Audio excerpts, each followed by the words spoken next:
Hey guys, मेरा नाम श्रेयस है और मैं अर्जुना से जेई के लिए प्रिपेयर कर रहा हूँ। आज संडे था और अभी तक 12:30 बज चुके हैं और अभी तक में मैंने क्या क्या किया मैं आपको बता देता हूँ। तो सबसे पहले मैंने शुरुआत किया डिब्बी से। मैथ्स की डिब्बी मैंने सबसे पहले स्टार्ट किया बनाना। फिर डिब्बी में आपको दिखा देता हूँ कौन कौन सा क्वेश्चन मैंने बनाया और आपको कौन कौन सा बनाना चाहिए। देखो, अगर तुम्हारा डिब्बी में बैकलॉग है तो मैं कुछ क्वेश्चन बता देता हूँ, वो ज़रूर लगा लेना। और वैसे तो सारा ही लगाना बढ़िया है क्योंकि सब क्वेश्चन ठीक ही लेवल का था, लेकिन जो जो नेसेसिटी है मैं वो एकदम बता देता हूँ। अगर तुम्हारा बैकलॉग है डिब्बी में तो वो क्वेश्चन लगा लेना। देखो, डिब्बी 16 तुम हाँ, थोड़ा लेंदी बना। ये करने करने का कर भी सकते हो या तो स्किप भी मार सकते हो, कोई दिक्कत नहीं है। लेकिन हाँ, 50% से ज़्यादा इसको प्रायोरिटी देना है कि ये करना ही है, ठीक। फिर डिब्बी 17 तो कुछ वैसा था नहीं। डिब्बी 18 में, डिब्बी 19 ज़रूर करना है। 19 मुझसे भी नहीं बना। और अगर 19 अगर तुमको सॉल्यूशन पता चल जाए तो मुझे भी कमेंट में बता सकते हो। मुझसे नहीं बना, ये 19 डिब्बी नहीं बना। मैंने सारे डिब्बी यहाँ बनाए हैं, आपको जैसा दिखा देता हूँ। तो 19 मुझसे नहीं हुआ। ये कैसे होगा मुझे भी अभी पता नहीं, सॉल्यूशन अभी दिया नहीं गया है, सर ने दिया नहीं है, तो ये कैसे होगा मुझे भी नहीं पता अभी। डिब्बी 21 भी आसान है, 20 भी आसान है, वैसा कुछ टफ लेवल का था नहीं। 22 पैटर्न ऑब्जर्व है। ये देख के लग रहा होगा कि हाँ तुरंत ही बन जाएगा ये क्वेश्चन, लेकिन हाँ, जैसे ही आप स्टार्ट करोगे तो आपको सोचना बहुत ज़्यादा पड़ेगा और ये सब टाइम बहुत ले लेगा क्वेश्चन। तो ये 23 भी बनाना है फ्री, बस इसमें यहाँ तक बनाना है। और फिर अगले डिब्बी में 24, रुकिए मैं 24 भी मुझसे नहीं बनना। 24 भी अगर आपसे बन जाए तो मुझे भी बता देना। 24 भी हार्ड था, ये भी बनाना है। 25 कुछ वैसा नहीं था, मैं आपको इसमें बताता हूँ। जैसे कि ये ABC है और इसका क्यूथ टर्म मतलब निकाल लेंगे। जैसे कि नंबर ऑफ टर्म्स निकलता है A+N-1 इंटू डी से, और इसको A B रेस्पेक्टिवली दिखाता हूँ मैं आपको, रुकिए।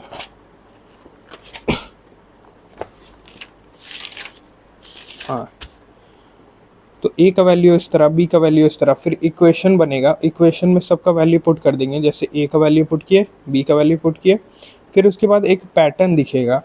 यहाँ पर सबसे बड़ा गलती मेरा हुआ था, यहीं पर ये स्टेप में मैंने वो ब्रैकेट ओपन कर दिया, पर ब्रैकेट ओपन करना नहीं था।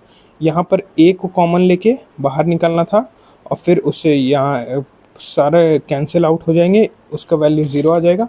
फिर D का भी सेम करना था। आप ये करना, बस मैं ऊपर ऊपर से दिखा दिया आपको कि कैसे बनेगा। तो ये ट्राई करना, ज़रूर ट्राई करना। Question number 25। फिर 26 भी ट्राई करना। 27 कुछ वैसा नहीं था। 27 कुछ वैसा नहीं था। और 28 भी ट्राई करना। हाँ, 28 भी ट्राई करना। और उसके बाद तो मैंने बनाया नहीं। हाँ, एक क्वेश्चन बीच में उठाया था ज़रूर। सर ने बोला था ये AIEEE, जब सर ने ये एग्ज़ाम दिया था AIT का, तो सर ने बोला ये one of the toughest question में था। तो ये क्वेश्चन बना के मुझे बहुत मज़ा आया क्योंकि लगभग ये क्वेश्चन बन ही गया था मुझसे। थोड़े आखिरी में इधर उधर हुआ, लेकिन पूरा परफेक्ट आंसर नहीं आ पाया, लेकिन लगभग में मेरा आधा से ज़्यादा प्रोसेस सही था। तो ये क्वेश्चन बना के बहुत अच्छा लगा। और फिर बहुत टाइम लग गया, ये सारे क्वेश्चन बनाने में लेंदी थे। और फिर पहली बार में थॉट प्रोसेस तुरंत हिट कर नहीं रहा था, तो इसीलिए ये सब क्वेश्चन बनाने में मुझे बहुत टाइम लगे। और उसके बाद मैंने सर की CBD बनाना शुरू की, कैडबरी शॉर्ट चैलेंज, जो ATS सर देते हैं हमें। तो उसमें मैंने टोटल 10 क्वेश्चन लगाए। हाँ, ये वो पीरियोडिक टेबल के लिए था। और इसमें मुझे एक चीज़ पता चला कि ये लर्न करना भी ज़रूरी है, क्योंकि सर ने बोला कि इस टाइप के क्वेश्चन आ सकते हैं। तो अगर याद नहीं रहा कि जैसे कि मैं आपको दिखाता हूँ, रुकिए। मेंडलीव पीरियोडिक टेबल, ये क्या कहता था मेंडलीव पीरियोडिक टेबल, वो मुझे याद नहीं आया क्या कह रहा था। और फिर रुकिए मैं आपको दिखाता हूँ। डिस्कवर्ड बाय, और जैसे उसमें रुकिए दिखाता हूँ। लोथर मेयर कर्व भी मैं भूल गया था। प्राउड्स हाइपोथेसिस भी भूल गया था। तो ये सब क्वेश्चन बनाने के बाद मुझे याद आया, हाँ वो मैंने याद नहीं किया है। तो मैं तुरंत ही वहाँ जाके फिर मैंने याद किया कि किसकी हाइपोथेसिस क्या कहती थी, और क्या, जैसे कि यहाँ द ब्राइनर लॉ ऑफ ट्रेड वो क्या था, वो मैंने सब जाके फिर याद किया। तो वहाँ से मेरा पीरियोडिक टेबल का लर्न वाला फैक्टर मेरा ख़त्म हो गया, मैंने वो क्लियर कर लिया। तो यहाँ टोटल 10 क्वेश्चन लगाने के बाद मैंने फिर फिज़िक्स के क्वेश्चन लगाया। फिज़िक्स के क्वेश्चन मैंने मॉड्यूल से बनाया, पास्ट ईयर क्वेश्चन पीवाईक्यू मैंने बनाया था।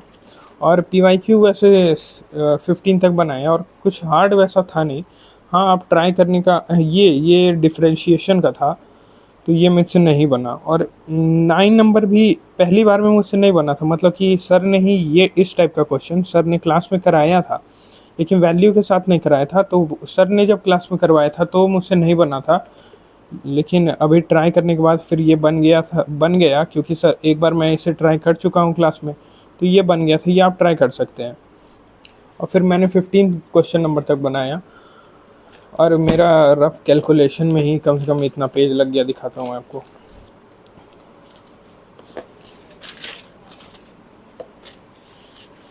रफ कैलकुलेशन में ही मेरे रफ कॉपी में बहुत पेज लग गए। और मैंने आज, हाँ, प्रैक्टिस बहुत किया। फिर उसके बाद टोटल 50 क्वेश्चन हो गए थे, और लगातार बैठा हुआ था मैं। तो लगातार बैठे बैठे मेरा नेक में बहुत स्ट्रेन हो गया था।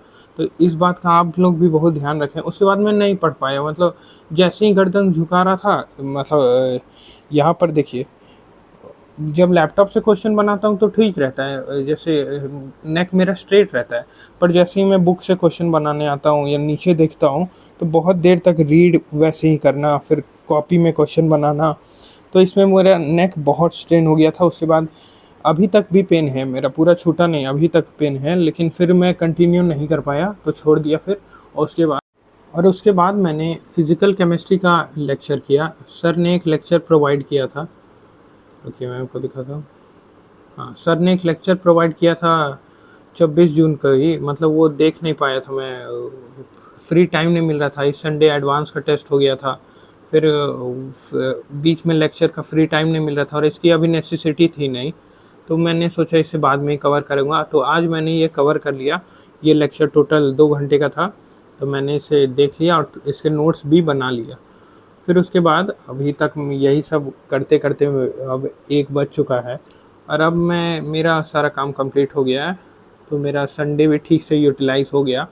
और मैं संडे के लिए ज़्यादा प्लान बनाता नहीं हूँ, क्योंकि जिस दिन प्लान बनाता हूँ वो पूरा नहीं हो पाता है, फिर डिमोटिवेट लगने लगता है कि अरे वो पूरा नहीं हो पाया।